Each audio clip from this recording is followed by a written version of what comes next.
How often is a $1,200 YZ really that good of a buy? Might have bought myself a bit of a basket case, but always makes for a good learning experience and interesting content. Oh, so let's dive on in. Oh my God, who tightened that thing? Oh wait, that was me.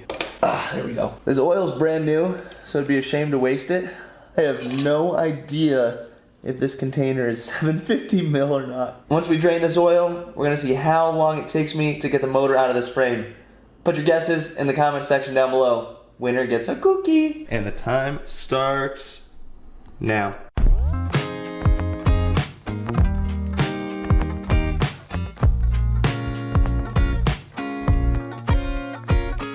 And time.